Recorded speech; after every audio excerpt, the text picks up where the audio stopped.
Տևական ժամանակ ազգային ժողովի ամբիոնից պատկան մարմիններին զգուշացրել ենք սպասվող ճգնաժամի մասին, հանրային ծառայությունների կարգավորող հանձնաժողովին, այլ ատյաններին, երբ որ հարց էինք ուղղում, որ այդ խողովակները մաշված են, լրջագույն խնդիրներ կա եւ այլ ժամանակս չի երիքի նշեմ, ասում էին, որ ամեն ինչ նորմալ է, ամեն ինչ կարգին է, որևէ խնդիր չկա, վիոլա ջուրի իր աշխատանքները պատշաճ կատարում է եւ արի ու տես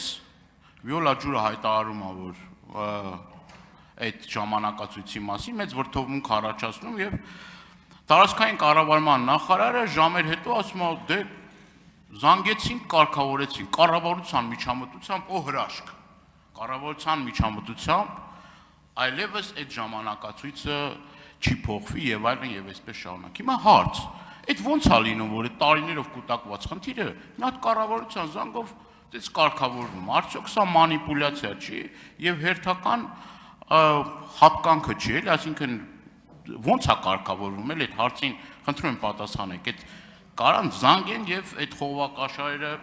արդեն խնդիր չունենան, կորուս չլինի, բանանի։ Այդ բան գաղտնիք ուզում եմ մի հատ ասեք, էլի ոնց է։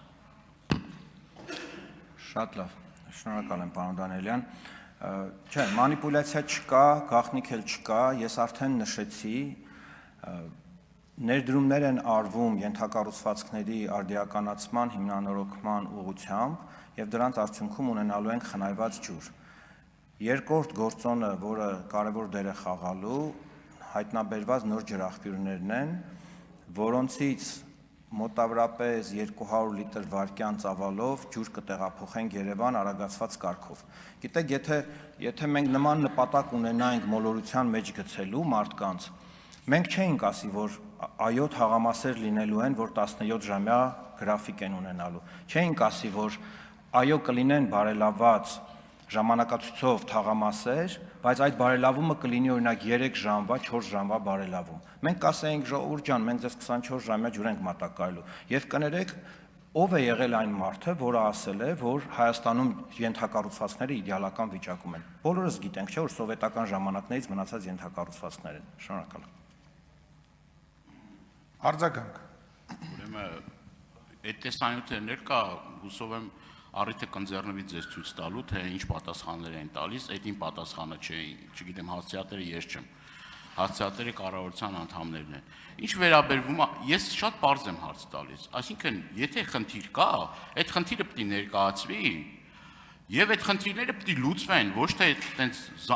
զանգի ընթացքում այդ խնդիրը կարգավորել։ Հետո ես որ հարց էի տալիս, ուղում էի այդ հարցերը հանրային ծառայությունների կարգավորող հանձնան, ասում եմ վիոլա ջուրը ինչ անի։ Ինքը ընթացիկ նորոգումներ անում, կապիտալ նորոգում չի անում, ընթացիկ, չգիտեմ, միտեղ խողովակը պայթել է, գնում են, զոդում են եւ այդ ընթացիկ նորոգ կապիտալ բանի հնարավորություն չունի։ Հիմա ուզում եմ հասկանամ, եթե վիոլա ջուրը կապիտալ ներդրումներ չի անելու, բեռը ամբողջությամբ ընկնելու է կառավարության վրա, պետության վրա, հիմա հասկանանք էլի այդ ներդրումները առանց անելու հնարավոր այդ խնդիրները լուծեն, թե էլի ասել են վիոլա ջուր ընթացիկ նորոգումներ անելու եւ կապիտալ նորոգումների հնարավորություն չունի, կապիտալ աշխատանքի։ Շնորհակալ եմ, պարոն Դանիելյան, ախր քիչ առաջ ասացի ներդրումների մասին։ Վեոլայի հետ պայմանագիրը, եկեք հստակ, Վեոլայի հետ պայմանագիրը գրվել է 2015-ից 2017 թվականներին։ Ես չէ որ ձեզ պիտի հիշեցնեմ ով է եղել իշխանության այդ տարիներին։ 2017-ին մենք ժառանգություն ենք ստացել այդ պայմանագիրը եւ Վեոլային։ Այո, այդ պայմանագրով ենթակառուցվածքներում ներդրումները պիտի անի պետությունը։ Ես էլ ձեզ ասում եմ, եթե պայմանագրում նախկին իշխանությունը գրել էր 1.5 միլիարդ դրամ տարեկան, 2 միլիարդ դրամ տարեկան, այս կառավարությունը որոշում է կայացրել տարեկան ծավալը հասցնել 11 միլիարդի։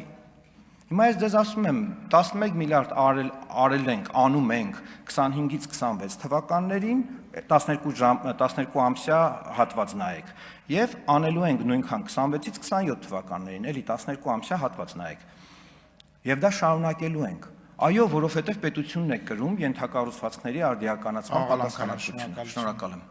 Շնորհակալություն, հարցերը ավարտվեցին, որտեղ ժամանակը սպառվեց, հարցերի համար նախատեսված